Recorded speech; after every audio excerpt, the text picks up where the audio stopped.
Hi YouTubers, this is my 1983 IT490. I've got a spare bike which I'm starting to use up a few parts on it.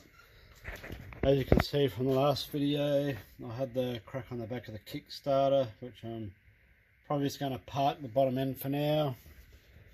And in the end I worked out by the serial number that was a IT465 bottom end. So I've actually got the original 29W 490 bottom end, but it had a blow-on top end.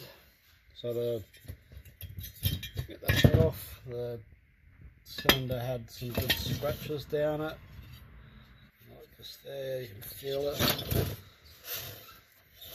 and down the bottom. So I think it blew a piston, so I was left to sit in the shed for ages. I've gone through the gears and it's all good. As you can see, the back of the kickstart looks nice and healthy, and even inside still got good housing and bush in there still. This one here I noticed when I pulled it apart, it's got a hole going through the gearbox. I don't know if you can see that very well, just there. And had a bit of work and the bush has been replaced, but it's all knackered out and it's going to need a lot of work. Even the sides are worn out, and the nut that was holding the crank on was rubbing on the back of the housing.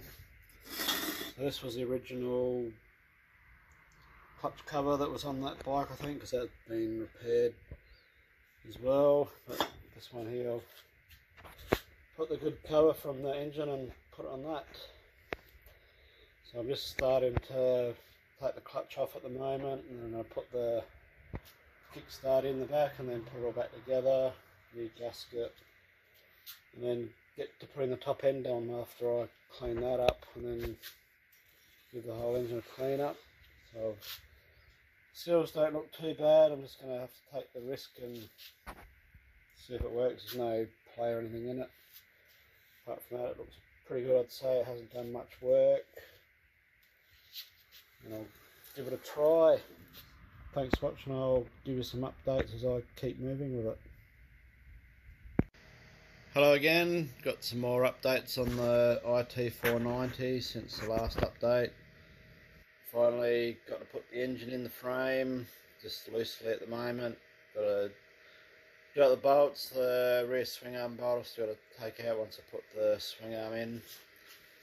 So the top end of this one's still got the original piston. It's still got lots of compression. The bottom end I used on the spare engine I had from the other frame still has good gearbox in it. Everything's nice and tight. It was almost like the engine on the last other spare bike had a blow-on top end, so I just put away and parked. The back of the Kickstarter was in good nick, even inside of it.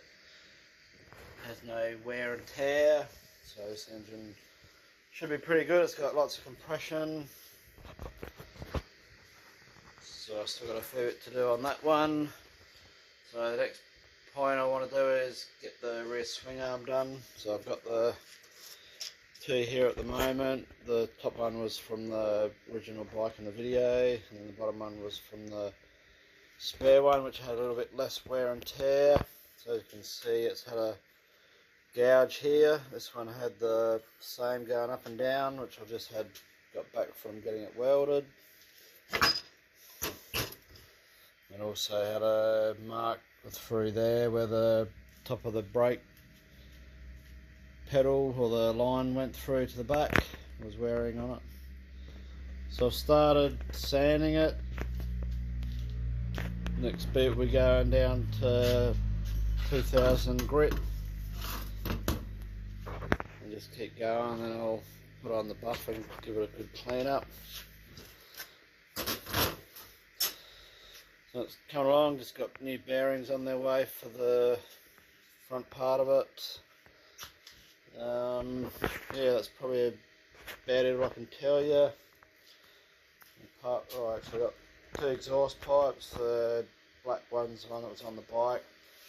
As you can see, that it was being modified, so it had a bit more length on it, like the YZs.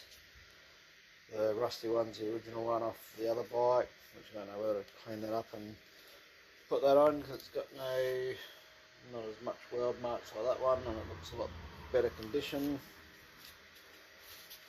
The wheels, still haven't done anything with those, and still got the forks there.